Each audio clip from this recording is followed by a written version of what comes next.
بسم اللہ الرحمن الرحیم۔ عالم اسلام کے لیے خوشخبری۔ شہر حیدرآباد کی مشہور و معروف دینی اقامتی درسگاہ جامعہ انواریہ کے زیر اہتمام قرآن مجید کے تفسیر کے علاوہ حدیث شریف و فقہ کی مشہور و معروف معتبر و مستند کتابوں کی ویڈیو ریکارڈنگ کا سلسلہ جاری و ساری ہے۔ اسی کی ایک سنہری کڑی جامع ترمذی شریف بھی ہے۔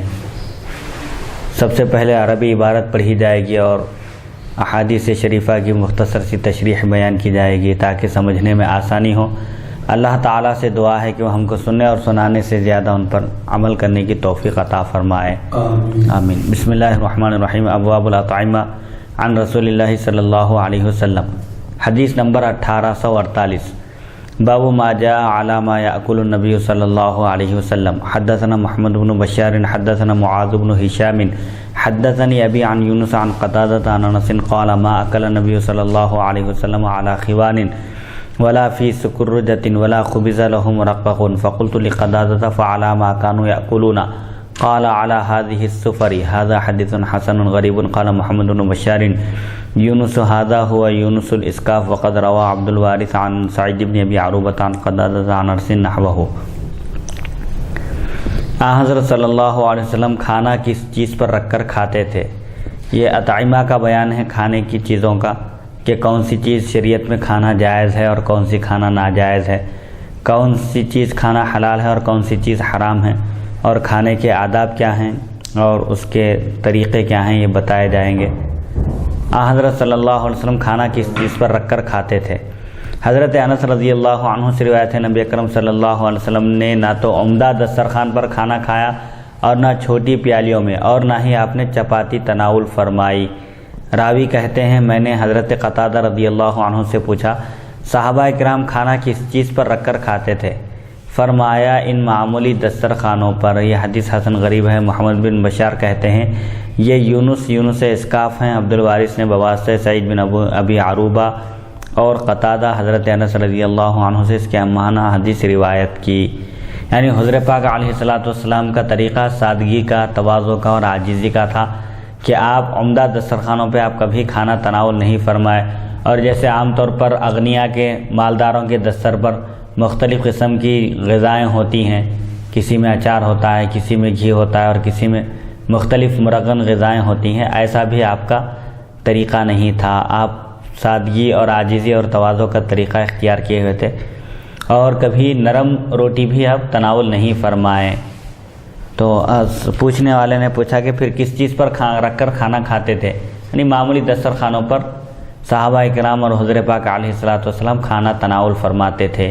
تو سنت یہی ہے کہ جہاں تک ہو سکے سادگی، عاجزی، تواضع اور انکساری کو اختیار کیا جائے اور سنت طریقے پر عمل کرنے کی کوشش کی جائے۔ جیسے نیچے بیٹھ کر کھانا سنت ہے، آج تقریباً وہ سنت چھوٹ چکی ہے دعوتوں میں، لیکن من تمسک بسنتی عند فساد امتی فلہ اجر 100 شہید، یعنی جو میری امت کے فساد کے وقت میری سنت کو تھامے گا، اس پر عمل کرے گا تو اس کو 100 شہیدوں کا ثواب ملے گا۔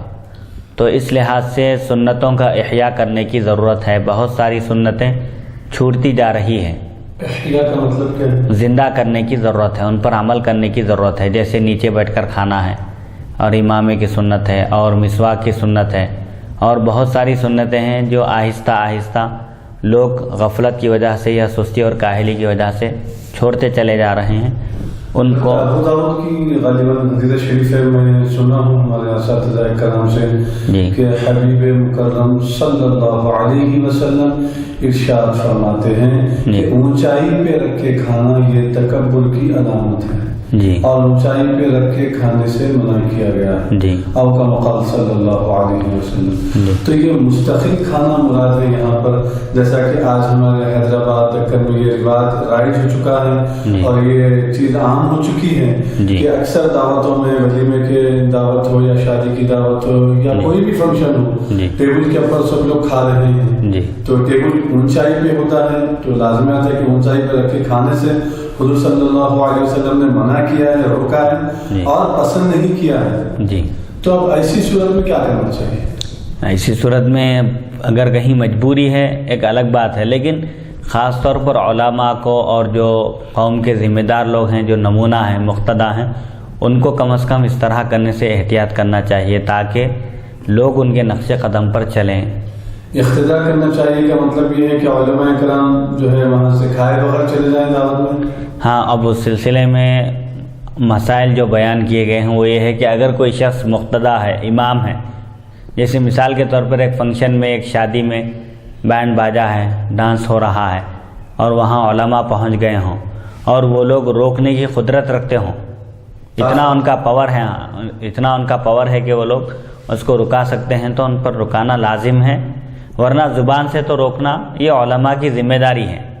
اگر رکا سکتے ہیں رکانا، ورنہ وہاں سے فوراً نکل جانا چاہیے۔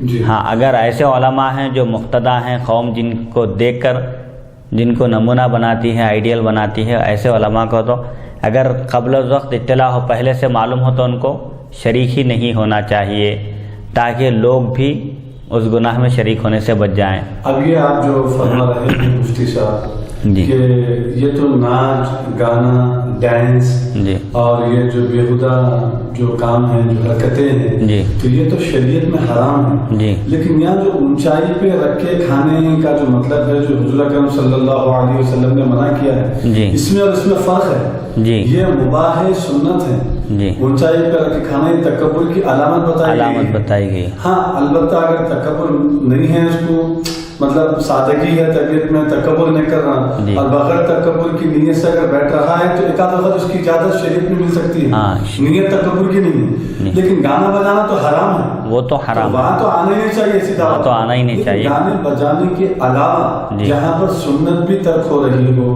حضور کی سنتوں کو چھوڑا جا رہا ہو اور سنتوں کا لحاظ نہیں رکھا جا رہا ہو، تو کیا ایسی دعوتوں میں بھی علماء کرام کو نہیں آنا چاہیے؟ ہاں، آنا چاہیے۔ علماء حرام اور سنت میں فرق ہے نا؟ دونوں میں فرق ہے۔ جہاں حرام کام ہو رہا ہے وہاں تو قطعاً جانے کی اجازت نہیں ہے، البتہ جہاں سنت کی خلاف ورزی ہو رہی ہے وہاں بھی حمیت اور دینداری کا تقاضا یہ ہے کہ دعوت دینے والوں کو آگاہ کیا جائے اور ان کو مسائل سے واقف کیا جائے۔ اب یہ ایک عموم بلوہ، ایک عام سی بات ہو گئی ہے کہ ہر دعوت میں آپ کو کہیں بھی نیچے بٹھا کر کھلایا نہیں جاتا ہے۔ جو چھوٹی موٹی دعوتیں، فنکشن ہوتے ہیں گھروں میں، وہاں پر اس کا اہتمام ہے، لیکن عام طور پر شادی خانوں میں اس کا لحاظ نہیں رکھا جا رہا ہے۔ اب اس کی ایک وجہ لوگ یہ بیان کرتے ہیں کہ شادی خانوں میں صاف صفائی نہیں ہوتی ہے اور لوگوں کو بٹھانے میں مشکل ہوتی ہے۔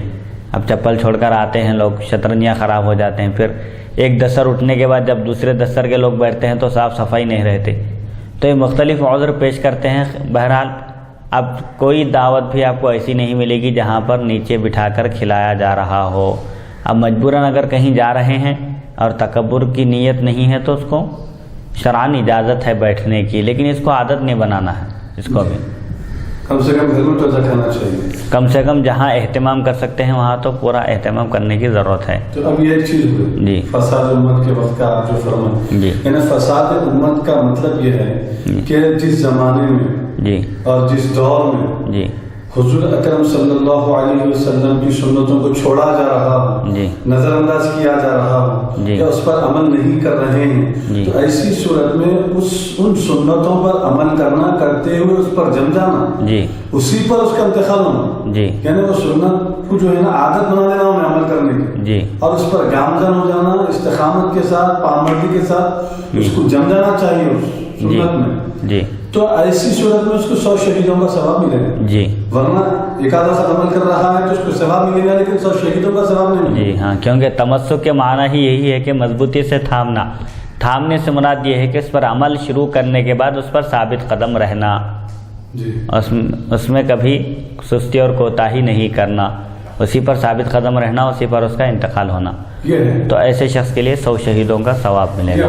یہ 100 شہیدوں کا ثواب اس کے لیے ہوگا۔ جی، لیکن اب کیونکہ حبیب مکرم صلی اللہ علیہ وسلم ارشاد فرماتے ہیں، جی، او کما قال صلی اللہ علیہ وسلم، وہ نکاح سب سے برکت والا نکاح ہے جس میں خرچ کم ہو، اخراجات کم ہو۔ جی، یہ ایک حدیث ہو گئی۔ دوسری جگہ بخاری شریف، مشکات شریف اور غالباً اور ایک حدیثی کتاب ہے 3 کتابوں میں حدیث آئی بیوہ عورت سے اس کی بغیر اجازت کے شادی نہ کی جائے، کنواری لڑکی سے اس کی کنواری لڑکی انبیائی لڑکی باقرہ لڑکی اس کی بھی بغیر اجازت سے شادی نہ کی جائے، یعنی شادی کرنے سے پہلے ان 2 عورتوں سے اجازت حاصل کی جائے، پہلے اجازت لی جائے، اس کے بعد اس کا نکاح کیا جائے۔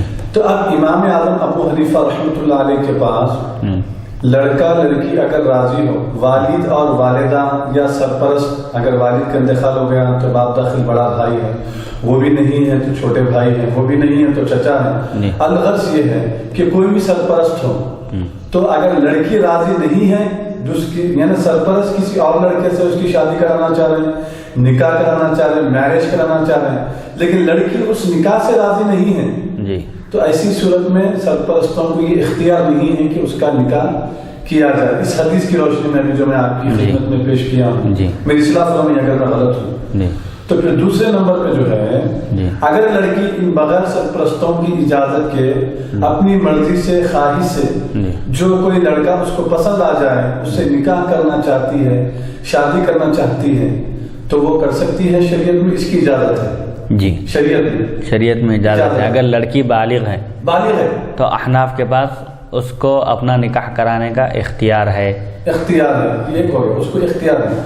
دوسری بات یہ ہے کہ آج موجودہ معاشرے میں میرے ہی اپنے خاندان کا ایک واقعہ ہے، میرے ہی حقیقی بھائی سید محمد انوار الرحمن الحسینی عرفیت اویس پاشا نورانی، میری سالی کی بچی جو کینیڈین ہیں، کینیڈین سٹیزن ہیں، 15.5 سال کی ہو چکی ہے، بچی اپنی خواہش سے اپنے والد سے ذکر کری کہ میں بابا میں نکاح کرنا چاہتی ہوں۔ اب دیکھیے آپ کہ لڑکی خود خواہش کر رہی ہے، اظہار کر رہی ہے کہ بابا جان میں نکاح کرنا چاہتی ہوں، والد اجازت نہیں دے رہے۔ پھر بچی کی نانی والد کو جو ہے نا فون پہ توجہ دلائے، بچی نکاح کرنا چاہتی ہے، بچی کو نکاح کرنے کی اجازت دی جائے، کیونکہ دین اسلام میں اللہ و رسول نے اجازت دی ہے کہ لڑکا لڑکی خود اپنی مرضی سے شادی کر سکتے ہیں، اور یہ بات کو عیب سمجھا جا رہا ہے موجودہ زمانے میں، موجودہ سوسائٹی میں، معاشرے میں۔ یہ سب سے بڑی بدنصیبی اور بدبختی ہے ہمارے لیے۔ یہ ایک بات ہوگی۔ دوسری بات، اجازت نہیں ملنے کے بعد جو ہے نہ کوئی سرپرستہ بچی کے جو ہے ماما تیار ہوئے کرانے کے لیے، نہ تو والد تو بالکل انجان ہو گئے سیرے سے، کیونکہ اب بچی نکاح کرنا چاہ رہی، حرام کام سے بچنا چاہ رہی، اللہ اور رسول کو ناراض نہیں کرنا چاہ رہی، اور ایسی صورت میں اس کو نکاح کی سخت ترین حاجت اور ضرورت ہے، ایسی صورت میں وہ نکاح کر لیتی ہے، سمجھ ایسی صورت میں وہ نکاح کر لیتی ہے۔ نکاح کرنے کے بعد ایک خاندان میں ایک عجیب و غریب کہ بھائی بغیر ماں باپ کی اجازت کے تو نکاح ہوتا ہی نہیں، پھر وہ جو ہے نکاح ایسا ویسا کر لیتے۔ دوسرے ہمارے خاندان کے بھی جو ہے لڑکیاں ہیں، بچیاں ہیں، ان کے لیے آپ کیا نمونہ پیش کر رہے ہیں، ان کے لیے آپ کیا آئیڈیل پیش کر رہے ہیں؟ تو میرے تمام معاشرہ، سوسائٹی، سماج سے یہ میری اپیل ہے کہ جو ٹی وی دیکھ رہے ہیں، جو مووی دیکھ رہے ہیں، جو پکچر دیکھ رہے ہیں، کیا اس میں بے خدا قسم کے سیریلز وغیرہ آپ کو نظر نہیں آ رہے؟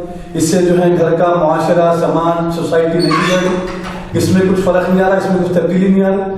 جب آپ یہ بول رہے ہیں تو سب سے پہلے گھروں میں سے ٹی ویاں نکال کے کھول دیا جائے، ٹی ویوں کو، بچوں کو ٹی وی نہ دیکھنے جائیں، خود بھی ٹی وی دیکھ رہے ہیں، بیوی بھی ٹی وی دیکھ رہی ہے، بچے بھی ٹی وی دیکھ رہے ہیں، اس سے معاشرہ، سوسائٹی، سماج خراب نہیں ہو رہا؟ جبکہ ایک لڑکی حلال کام کرتی ہے، اس کو روکا جا رہا ہے کہ تو یہ کام غلط کر، جبکہ غلط نہیں ہے شریعت کے اعتبار سے، کیونکہ نکاح 6 کنڈیشن سے نکاح ہے۔ ایک تو خیر میں مباح، مستحب وغیرہ میں تو ابھی تفصیل میں نہیں جاؤں گا، ایک صرف 3 چیزوں کو لے لیے، ایک ہے حرام، ایک صورت میں نکاح کرنا حرام ہے، ایک صورت میں نکاح کرنا واجب ہے، ایک صورت میں نکاح کرنا فرض ہے۔ اگر میں غلط ہوں تو میری اصلاح فرمائیے آپ اس میں کہ حرام اس صورت میں ہے کہ لڑکے کو اگر یہ یقین ہو کہ اگر میں شادی کر لوں، نکاح کر لوں، کرنے کے بعد بیوی کے کھانے پینے کے اخراجات اور اس کو کپڑے پہنانے وغیرہ کے اخراجات، اور گھر خواہ کرائے کا ہو یا ذاتی ہو، رہنے کے لیے جگہ اس کو نہیں دے سکتا ہوں، فراہم نہیں کر سکتا ہوں، لڑکا اگر یہ سوچے، ہاں تو مطلب یہ یقین ہو، اس کو یقین مانے اللہ کی قسم کھانا کہ میرے کو یعنی قسم کھا جیسی نوبت رہنا، یعنی اتنا یقین ہونا اس کو پختہ کہ میں اخراجات نہیں اٹھا سکتا، ایسی صورت میں نکاح کرنا حرام ہے۔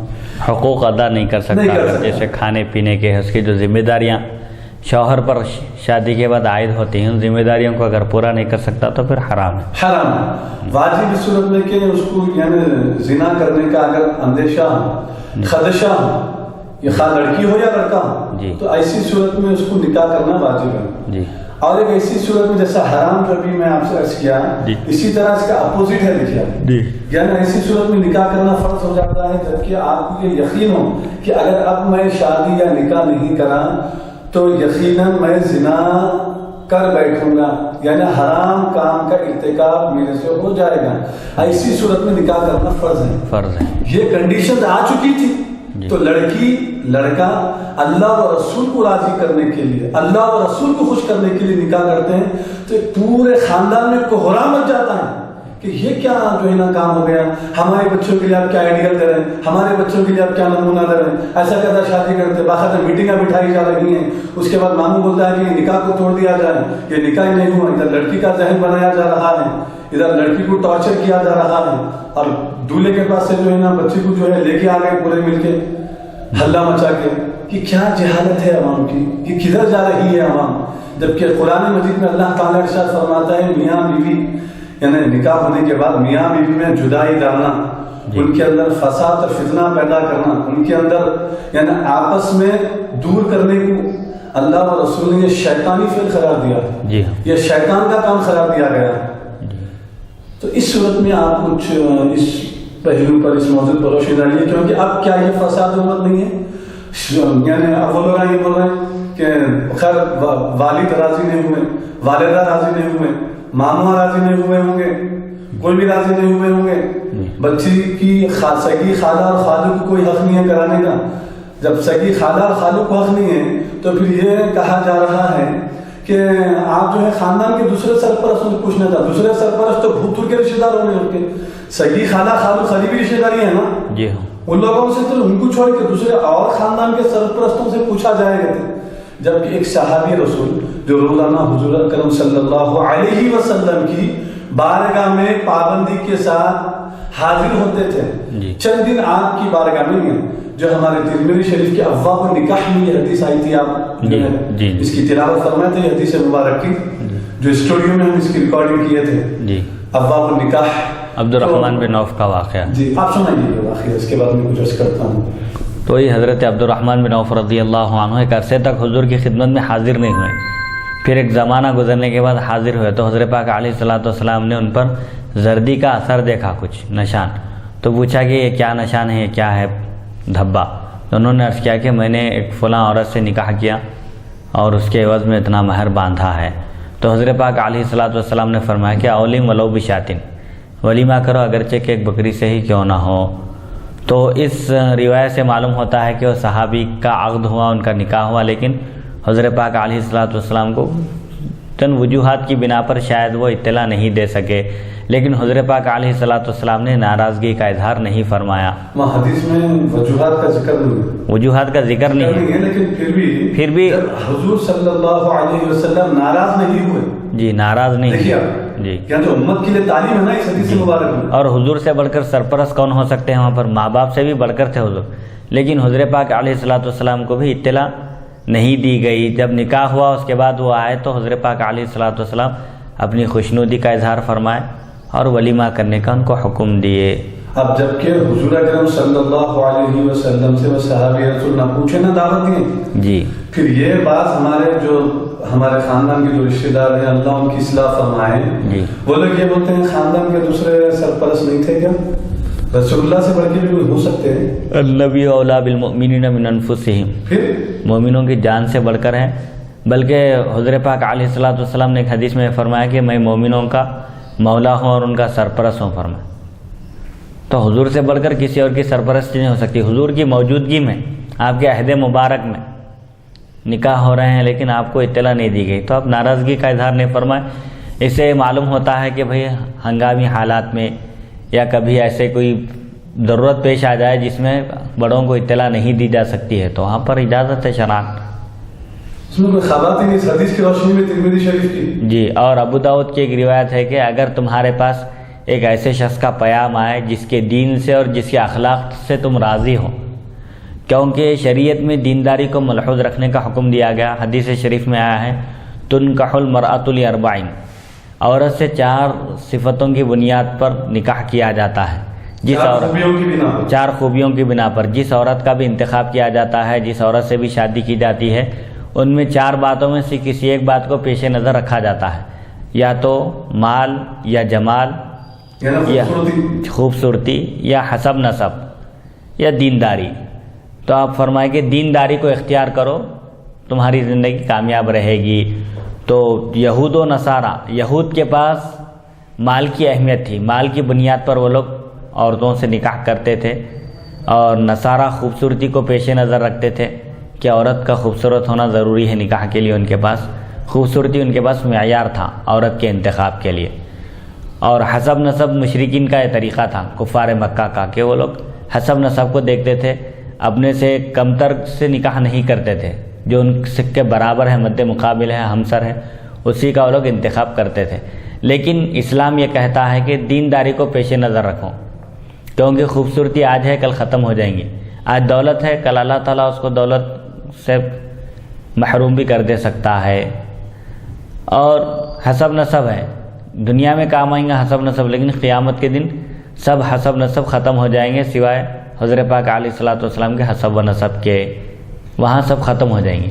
تو یہ جو چیزیں کام آنے والی نہیں ہیں، پائیدار نہیں ہیں، ہمیشہ رہنے والی نہیں ہیں، ان چیزوں کو معیار بنانا نہیں چاہیے، بلکہ ایسی چیز کو معیار بنانا چاہیے جو دنیا میں بھی کام آئے اور آخرت میں بھی، اور وہ ہے دینداری۔ تو ابو داؤد کی روایت میں آیا ہے کہ جس کے اخلاق سے اور جس کی دینداری سے تم راضی ہو، اگر اس کا پیام آئے تو اپنی لڑکی کا نکاح اس سے کر دو، اور اگر نہیں کرو گے تو زمین میں فتنہ اور فساد برپا ہوگا۔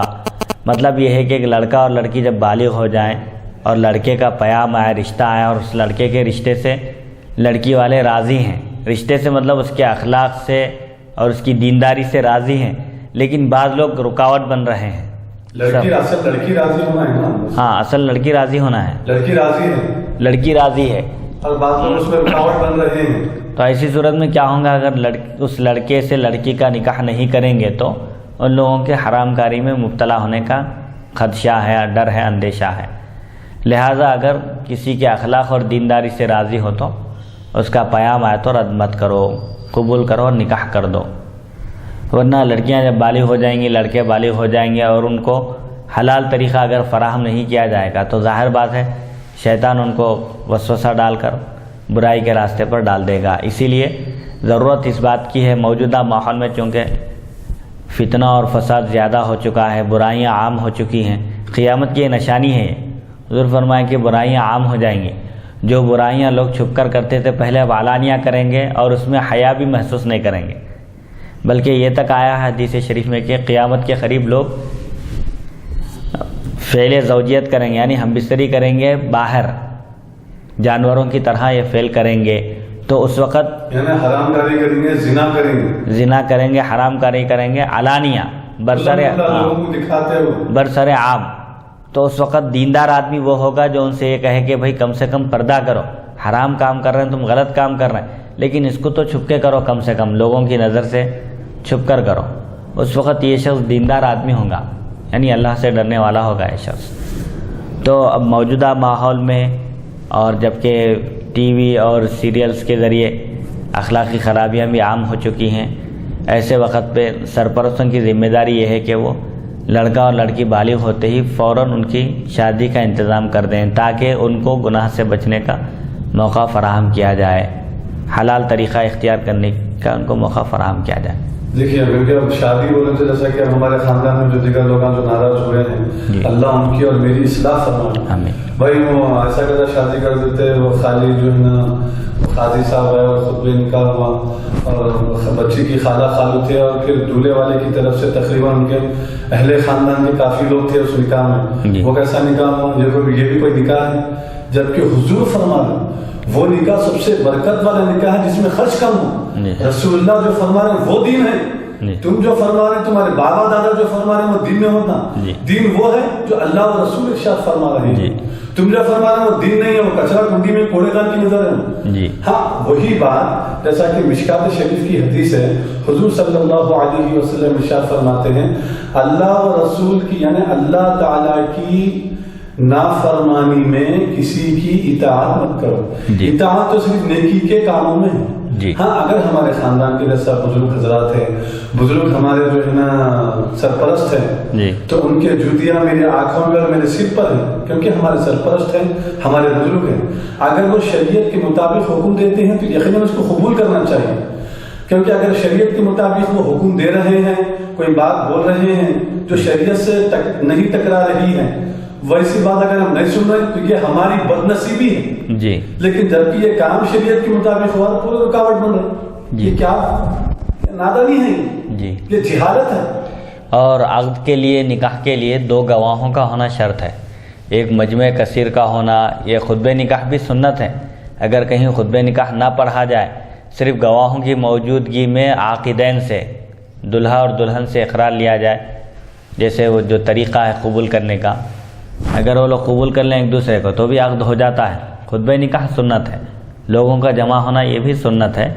البتہ جو شرط ہے نکاح کے لیے لازم نہیں، ضروری اور لازم نہیں ہے سب لوگوں کا جمع ہونا، موجود رہنا. البتہ 2 گواہوں کا ہونا شرط ہے، اس کے بغیر نکاح نہیں ہوتا. 2 مرد یا 1 مرد اور 2 عورتیں گواہ اگر بن جائیں تو وہ نکاح ہو جاتا ہے. اب اس میں جو لوگ رکاوٹ بن رہے ہیں، جو قرآن کی آیت میں آپ کے سامنے عرض کیا، اس کا ترجمہ صحیح عرض کیا. کون سی ہے؟ کہ جو لوگ جو ہے میاں بیوی جی ہاں میں جو رکاوٹ بنتے ہیں تو وہ شیطانی کام ہے، ایک جادو ہے وہ. جی ہاں، جادو کے تذکرے میں آیا سورہ بقرہ میں کہ وہ لوگ جادو سیکھتے ہیں. کیوں؟ تاکہ اس کے ذریعے زوجین کے درمیان تفریقہ ڈالیں، یعنی میاں بیوی کے درمیان جدائی ڈال دیں، دور کر دے، دونوں کو دور کر دیں. مشکات شریف میں ایک حدیث آئی ہے کہ شیطان کا ایک اجلاس ہوتا ہے، پانی پر وہ اپنا تخت بچھا کر ایک میٹنگ ہوتی ہے جس میں وہ اپنے چیلوں سے اور اپنے شاگردوں کو سب کو جمع کر کے ہر ایک کی رپورٹ لیتا ہے کہ اس نے آج کیا کام انجام دیا ہے. تو ایک ایک شیطان، ایک ایک اس کا شاگرد اور چیلا آ کر کہتا ہے کہ میں فلاں کو نماز کو جانے سے روک دیا، فلاں کو فجر کی نماز کے وقت سلا دیا، فلاں کو نیکی کا کام کرنے سے روک دیا، فلاں کو ایسا کر دیا، فلاں کو ایسا کر دیا. تو شیطان کسی کی بھی تعریف نہیں کرتا، کسی کو بھی نہیں سراہتا، کوئی بڑا کام نہیں ہے. ایک چیلا آ کر کہتا ہے کہ میں آج شوہر اور بیوی کے درمیان جدائی ڈال دیا، تو اس کو گلے لگاتا ہے اور کہتا ہے کہ یہ ہے میرا اصل چیلا. تو میاں بیوی کے درمیان جدائی ڈالنے سے بظاہر دونوں جدا ہوتے ہوئے نظر آتے ہیں، لیکن پورا ایک خاندان جدا ہو جاتا ہے، ایک خاندان دوسرے خاندان سے الگ ہو جاتا ہے. کیونکہ نکاح میں کیا ہوتا ہے، صرف 2 فرد کا اجتماع نہیں ہوتا، شوہر اور بیوی دونوں نہیں ملتے، بلکہ ان کے ماں باپ ایک دوسرے سے ملتے ہیں، ان کے رشتہ دار ان کے رشتہ دار ہو جاتے ہیں، ایک خاندان دوسرے خاندان سے ملتا ہے، ایک شہر دوسرے شہر سے متعارف ہوتا ہے، معلوم ہوتا ہے اور ایک دوسرے کو پہچانتے ہیں. تو نکاح کیا ہے، ایک اچھا طریقہ ہے یہ 2 خاندانوں کو ملانے کا، اور سنت رسول ہے. تو شیطان کیا کرتا ہے، شوہر اور بیوی کے درمیان جدائی ڈال کر یہ جو لوگوں کے درمیان آپس میں جو الفت اور محبت ہے اس کو ختم کرنا چاہتا ہے. کیونکہ انسان کا شیطان کھلا دشمن ہے، اور دشمن کو دشمن بنانے کا حکم دیا گیا. اللہ تعالیٰ فرماتا ہے ان الشیطان لکم عدو فاتخذوہ عدوا، شیطان تمہارا دشمن ہے لہٰذا تم اس کو بھی دشمن بنا لو، اس کو اپنا دشمن سمجھو، کبھی بھی دوست مت سمجھو. تو اس حدیث شریف سے بھی معلوم ہوتا ہے جس میں شیطان اجلاس کر کے جو رپورٹ لیتا ہے، اس میں جو لوگ شوہر اور بیوی کے درمیان تفریقہ ڈالتے ہیں، جدائی ڈالتے ہیں، ان کی تعریف کرتا ہے. شوہر اور بیوی کو دور کر دیتے ہیں ایک دوسرے سے، ان کی تعریف کرتا ہے، ان کو سراہتا ہے اور ان کو اپنے پاس ایک مقام دیتا ہے. تو اس سے معلوم ہوتا ہے کہ شوہر اور بیوی کے درمیان جدائی ڈالنا یہ بھی بہت بڑا گناہ ہے، گناہ کبیرہ ہے. حدیث نمبر 1849، باب ما جاء فی اکل الارنب.